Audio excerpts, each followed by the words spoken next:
Hi friends. இப்போ சென்னை வரணும் ஒரு ஃபங்க்ஷன் சொன்னேன் இல்லையா? அதுதான். இப்போ வந்து இறங்கிட்டேங்க தாம்பரத்தில். இப்போ தாம்பரத்தில் இறங்கிட்டு அங்கேருந்து மவுண்ட் ஸ்டேஷன் போய் மவுண்ட் ஸ்டேஷன்லேருந்து மடிப்பாக்கம் போயிடுவோம். இப்போ வந்து அவ்வளோதான். ஆனால் இறங்குனது சாதாரண விஷயம். இறங்குறதுக்கு முன்னாடி முதல் நாள் நைட்டு மன்னை எக்ஸ்பிரஸ் பிடிச்சோங்க. அதில் தான் த்ரில்லிங். சினிமா போல் ஒரு பஸ்ஸு வரணுங்க. அந்த டைமுக்கு அந்த பஸ்ஸை பிடிச்சா நாங்கள் மன்னார்குடி வந்துடுவோம். மன்னார்குடியிலேருந்து நீட்டாக ரயில்வே ஸ்டேஷனுக்கு ஆட்டோவில் போய்க்கலாம். அதுதான் எங்கள் பிளான். ஆனால் நாங்கள் கரெக்டாக அந்த பஸ்ஸை பிடிச்சி 10:50க்கு தானே ட்ரெயினு அப்படின்னு சொல்லிட்டு கொஞ்சம் அசால்ட்டாக இருந்தோம். அந்த பஸ்ஸு வரதே இல்லையா, அதுவே எங்களுக்கு தெரியல. கடைசி நிமிஷத்தில் இது சொல்லுவாங்களே சேசிங் அது இதுன்னு, ஐயையோ எங்களுக்கு உயிரே போயிடுச்சுங்க. ஒரு கவர்மெண்ட் பஸ்ஸு அதில் ஏறிட்டோம். அது கரெக்டாக 10:45க்கே போய் மன்னார்குடியில் நிற்கிது. இப்போ எப்படி போகிறதுன்னா ஆட்டோ பிடிச்சாலும் போக முடியுமான்னு தெரில. ஆனால் சரி ஒரு ஆட்டோ வந்தது, ஏறிட்டோம். போனால் பார்ப்போம், இல்லைன்னா வீட்டுக்கு போயிடுவோம் அப்படின்னு ஒரு எண்ணம் இருந்தது. இதில் என்னென்னா நாங்கள் அவ்வளோ ரிஸ்க் எடுத்து போனால் கூட ஃபங்க்ஷன் போய் அட்டன் பண்ணிட்டு நாங்கள் இதெல்லாம் பண்ணோன்னு சொன்னால் அவங்க ஒத்துப்பாங்க. நாங்கள் வீட்டுக்கு போயிட்டோம், இதெல்லாம் நடந்ததுன்னு சொன்னால் யார் ஒத்துப்பா? இது வேறு ஒரு பக்கம் ஓடிச்சு. எங்கள் அப்பாலேருந்து எல்லாம் ஃபோன் பண்ணி கிளம்பிட்டிங்களா, ட்ரெயின் ஏறிட்டிங்களான்னு கேட்டுகிட்டே இருந்தாங்க. இல்லைப்பா இப்போ தான் வரோன்னா, அப்போ நீங்கள் வரமாட்டீங்க, ட்ரெயினை விட்டுருவீங்கன்னு சொல்ல இன்னும் பயமாயிடுச்சுங்க. ஒரே நம்பிக்கை, கடைசி நிமிஷம் வரைக்கும் ட்ரை பண்ணி பார்ப்போம், போயிடலாம் அப்படின்னு சொல்லிட்டு பார்த்தா அந்த ஆட்டோக்காரன்னா கொஞ்சம் ஃபாஸ்ட்டாக சொன்ன உடனே போயிட்டார். ட்ரெயினுக்காமா இவ்வளோ லேட்டாக வரீங்களேன்னு சொல்லிட்டு அவர் கொஞ்சம் ஃபாஸ்ட்டாக வந்தார்.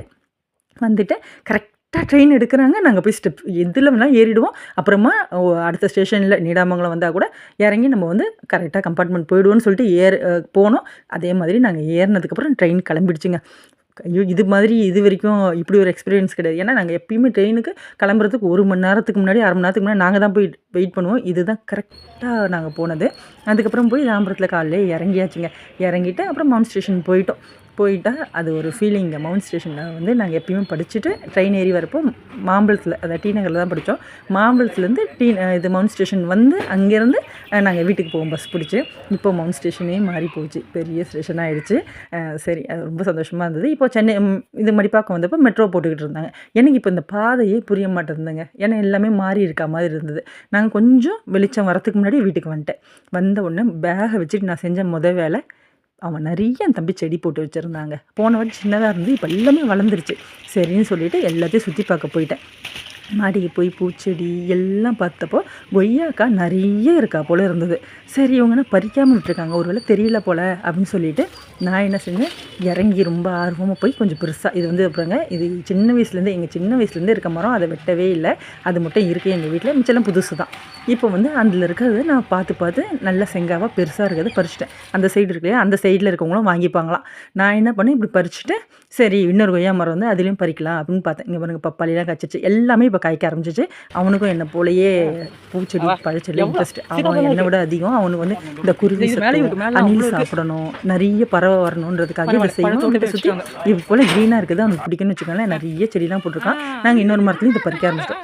இதில் நான் என்ன செஞ்சேன், அவங்களுக்கு தெரியாமல் விட்டுருக்காங்க, நம்ம பறித்து வச்சா ஓகே பாரு நாங்கள் பார்க்கல அப்படின்னு சொல்லுவான்னு நான் நினச்சேன்.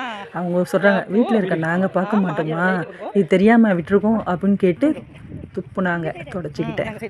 ஏன்னா எப்பயுமே நம்ம ஆர்வ கோளாறில் ஒன்று செஞ்சுருவோம் இல்லையா, அதை தான் நான் செஞ்சுட்டேன். ஏன்னா எங்கள் அப்பாவுக்கு சுகர் இருக்கிறதுனால இது பாருங்கள் வாக்கிங்லாம் போவாங்க, போயிட்டு வந்து ஒரு கொய்யா பழம் சாப்பிடுவார். அதனால் பழுக்கட்டும்னு மரத்துலேயே அவங்க விட்டு வச்சுருந்துருக்காங்க. நான் என்னவோ பெரிய அரிய சாதனை பண்ணா போல் அதை போய் நான் பறிச்சிட்டேன். இருந்தாலும் பரவாயில்ல, அவங்க எப்பயுமே திட்டுவாங்க, நான் எப்பயுமே அதை வாங்கிப்பேன், ஒன்றும் பிரச்சனையே இல்லை. சரின்னு சொல்லிவிட்டு இங்கே பாருங்கள் என் தம்பி பையன் வாங்க வாக்கிங் போகலான்னு எங்கள் அப்பா கூடயே போனோம். எங்கள் அப்பா முன்னாடியே போயிட்டார், நாங்கள் பின்னாடியே பார்த்துட்டு போனோம். ஏன்னா அவன் விளையாட தான் வந்தான் என் தம்பி பையன். ஆனால் எனக்கு என்னென்னா இந்த மடிப்பாக்க ஏரி வந்து நான் சின்ன வயசில் பார்த்தப்ப வேறு போல். இப்போ பாருங்கள் நடப்பாதை போட்டு வேலி போட்டு செம்ம சூப்பராக மெயின்டைன் பண்ணியிருக்காங்க. பார்க்கலாம் குழந்தைங்க விளையாட கட்டியிருக்காங்க.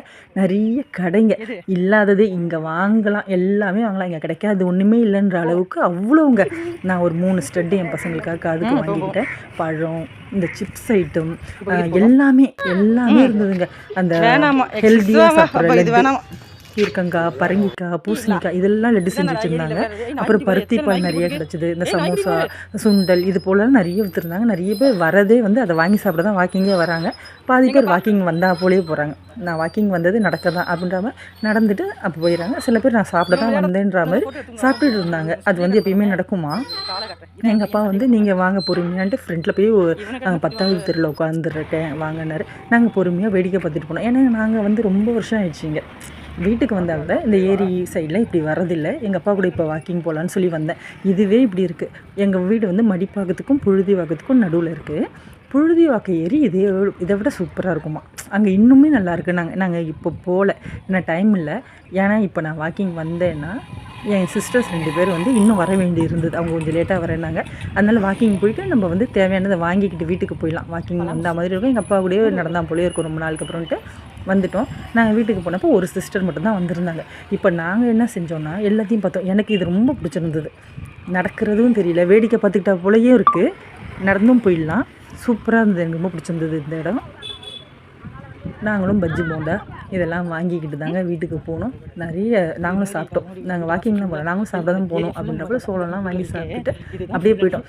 ஏன்னா மறுநாள் காலையில் ஃபங்க்ஷன். சரி பூ இருக்குமான்னு பார்த்தா பூ இருந்தது, ஆனால் விலை அதிகமாக இருந்தது. நாங்கள் என்ன பண்ணிட்டோன்னா அங்கேயே எங்கள் வீட்டு பக்கத்துலேயே ஒரு பூ கடையே இருக்குது, அதாவது ஹோல்சேல் கடை மாதிரி இருக்குது. அங்கேயே போய் நாங்கள் மல்லிகைப்பூ சின்ன மூட்டை, நீங்கள் பார்த்துருக்கலாம், அதை நிறைய ஷார்ட்ஸில் நான் போட்டுட்டேன். பூ வந்து யார் யாருக்கு எப்படி வேணுமோ அது போல் கட்டிகிட்டு இருந்தேன். எல்லாருமே கட்டணும். கட்டி முதல் நாளைக்கு போகிறதுக்கு என்னென்ன ட்ரெஸ் எடுக்கணும், என்னென்ன நகை போடணுன்றதை செலக்ட் பண்ணி வச்சுக்கிட்டோங்க. அதுக்காக முதல் நாள்லேருந்தே அதை ப்ரிப்பேர் பண்ணோம். ஏன்னா காலைல கொஞ்சம் சீக்கிரமாக கிளம்புனா தான் நாங்கள் போகிற ஃபங்க்ஷன் வந்து எங்கன்னா விருகம்பாக்கத்துக்கு போகணும். அதுக்கு வந்து முன்னாடியே கிளம்பணும். காலையில் எழுந்தா தான் எல்லோரும் குளிச்சு கிளம்ப ரெடியாக கரெக்டாக இருக்கும் அப்படின்னு சொல்லிட்டு நாங்கள் முதல் நாள்லேருந்தே பிளான் போட்டுக்கிட்டோம். இப்போ வந்து பாருங்கள், இந்த பாருங்கள், இது நல்லா இருக்குல்ல, இது குழாங்கள்லாம் போட்டுருந்தாங்க நடக்கிறதுக்கு. இந்த உண்டியல்லாம் வந்து எப்படின்னா சின்ன வயசில் எல்லாமே சின்ன வயசு மெமரிஸ் தான் எனக்கு ஞாபகம் வருது. நீங்கள் சென்று வந்த சுற்றுலாவை பற்றி ஒரு கட்டுரை வரைன்னு சொல்லுவாங்களே, அதுதான் இப்போ நான் உங்களுக்கு வரைஞ்சிக்கிட்டு இருக்கேன். இந்த உண்டியல்லாம் சின்ன வயசில் மாங்காய், தேங்காய், ஆப்பிள் இது போல் கலராக வாங்கி கொடுப்பாங்க சேர்த்து வைக்கிறதுக்காக. அது உடைக்கவே மனசு வராது சேர்த்ததுக்கப்புறம். அது இப்போது ரொம்ப வருஷத்துக்கு அப்புறம் நான் பார்க்குறேன். அது இருக்குது தான் ஏற்கனவே, ஆனால் நான் பார்க்குறது இப்போ தான். ஆனால் வாங்கலை. எங்கேருந்து எங்கே தூக்கிட்டு வருது, சேஃப்டியாக கொண்டு வர முடியாதுன்ட்டு சரின்ட்டு நான் எதுவும் வாங்கலை. நாங்கள் சும்மாவே வந்துவிட்டோம். அப்புறம் வந்து இன்னொரு சிஸ்டர் வந்து டைரெக்டாகவே ஃபங்க்ஷன் வரேன்னு சொல்லிட்டாங்க. அதனால் வந்து நாங்கள் வந்து நைட்டு தூங்கிட்டு காலைல வந்து 2 காருக்கு புக் பண்ணிட்டோம். ஏன்னா வந்து பஸ்லாம் போகிறது செட் ஆகாதுன்னு சொல்லிவிட்டு காருக்கு புக் பண்ணிட்டோம். அப்புறம் ஒவ்வொருத்தராக கிளம்புனாங்க. அப்புறம் வந்து 2 ஷிஃப்டாக 2 காரில் ஏறி போனால் நாங்கள் வந்து அவங்க 10 to 12 ஃபங்க்ஷன் டைம்னு சொன்னாங்க. நம்ம வந்து கரெக்டாக இருக்கும் அப்படின்னு சொல்லிட்டு நாங்கள் ஒரு 9 மணிக்கு போல் கிளம்புனோம். ஆனால் நாங்கள் வந்து கொஞ்சம் சீக்கிரமாக போயிட்டோம். அங்கே ஃபங்க்ஷனுக்கு அப்போ தான் சமைச்சிக்கிட்டு இருந்தாங்க. அதாவது அப்போ தான் ஏற்பாடே நடந்தது. சரி ஓகே, பெரியம்மா வீடு தான் அது. பெரியப்பா பையனோட பொண்ணுக்கு தான் சடங்கு, அதாவது என் தம்பி பொண்ணுக்கு தான் சடங்கு. அதுக்கு தான் போனோம். சரின்னு போனதுக்கப்புறம் அவங்க வந்து வாங்கன்னு வரவேற்றாங்க. உள்ளே போனதுக்கப்புறம் அவங்க சொன்னாங்க தட்டு வரிசை தூக்கணும் கொஞ்சம் நேரத்துக்கு அப்புறம். நாங்கள் சரின்னு ஒரு கோயிலில் போய் எல்லா பழத்தையும் எடுத்து வச்சு தட்டு வரிசைக்கு ரெடி பண்ணோம். அப்போ வந்து சரி பட்டாசு வெடிக்கலாம், நிறைய பட்டாசு வாங்கிட்டாங்க. வெடிக்கலான்னு போகிறப்ப போலீஸ் வண்டி வந்துருச்சு. போலீஸ் வந்தோடனே எதுக்கு இங்கே வைக்கிறீங்கன்னு கேட்டால் நாங்கள் சடங்குனோன்னா ஒரே ஒரு சொல்லுவாங்க. சரின்னு சொல்லிட்டு ஒரே ஒரு மட்டும் முடித்தோம். எடுத்துகிட்டு போய் வச்சோங்க. நாங்கள் தட்டு வரிசை வைக்கிறப்பயே நாங்கள் சாப்பாடு ரெடி பண்ணிட்டாரு. அதாவது அந்த கேப்புக்குள்ளேயே அவங்க ரெடி பண்ணிட்டாங்க. நல்லாவே பிளான் பண்ணி தான் அவங்களும் பண்ணுறாங்க. இங்கே பாருங்கள், முக்கால்வாசி ரெடி ஆகிடுச்சு. அது வந்து பிரெட் அல்வா. நாங்கள் போயிட்டு வரதுக்குள்ள பிரெட் அல்வா ரெடி ஆகிடுச்சு. சிக்கன் 65க்கும் எல்லாமே போட்டு ரெடி பண்ணி வச்சுருந்தாங்க. அதாவது ஃபங்க்ஷன் முடிஞ்சால் இது கரெக்டாக இருக்கும் அப்படின்ற மாதிரி கரெக்டாக அவங்க மேட்ச் பண்ணிக்கிட்டாங்கங்க. நாங்கள் கூட எப்போ சமைச்சு இவங்க எப்போ போடுவாங்க, ஃபங்க்ஷனே முடிஞ்சிருமேன்னு நினச்சோம். இல்லை, நாங்கள் தட்டு வரிசைலாம் எடுத்துகிட்டு போய் வச்சுட்டு பொண்ணுக்கு வந்து அலங்காரம் பண்ணி சாரீ கட்டி எடுத்துகிட்டு வந்து வச்சுட்டு நாங்கள் பாருங்கள் நலங்கு வச்சுட்டு நான் போய் மொய் எழுதுகிறேன். தெரியுதா? மொய் எழுதிட்டு கீழே வரப்போ கரெக்டாக சாப்பாடு ரெடியாக இருந்தது. ரொம்ப நீட்டாக இருந்தது. பிளான் பண்ணி செஞ்சுருந்தாங்க. சூப்பராக இருந்ததுங்க. இப்போ பாருங்கள், பிரெட் அல்வா, வெங்காயம் பச்சடி, முட்டை, சிக்கன் 65, அப்புறம் பிரியாணி, சிக்கன் பிரியாணி, அப்புறம் வந்து கத்திரிக்காய் ஒன்று வைப்பாங்களே அது வச்சுருந்தாங்க. சிம்பிளாக செஞ்சுருந்தாலும் நீட்டாக செஞ்சுருந்தாங்க. ரொம்ப டேஸ்ட்டாக இருந்தது. கேட்ரிங் செம்ம சூப்பருங்க. சரி, அதை முடிச்சதுக்கப்புறம் அங்கே விருகம்பாக்கத்துலேருந்தே நீட்டாக நாங்கள் தாம்பரத்துக்கு கோடம்பாக்கத்துலேருந்து ட்ரெயின் ஏறி வந்துட்டோங்க. அதுக்கப்புறம் நைட்டு நான் வீட்டுக்கு பாருங்கள் தஞ்சாவூர் வந்துட்டு வீட்டுக்கு வந்துட்டேன். நான் வீட்டுக்கு வரப்போ என் பிள்ளைங்களாம் முழிச்சிருந்தாங்க. அதுக்கப்புறம் தான் தூங்குவாங்க. ஏன்னா நைட்லாம் எத்தனை மணியாக இருந்தாலும் அவங்க முழிச்சிட்டு இருந்தாங்க. நான் தூங்க தான் சொன்னேன். ஆனால் நான் வீட்டுக்கு வரலாம் 12 மணிக்கிட்ட ஆகிடுச்சு. இருந்தாலும் பரவாயில்ல, அவங்க முடிச்சிருந்தாங்க. நாங்களும் பாருங்க, அப்போ கூட பாருங்க கடையெல்லாம் வந்து திறந்துருக்கு.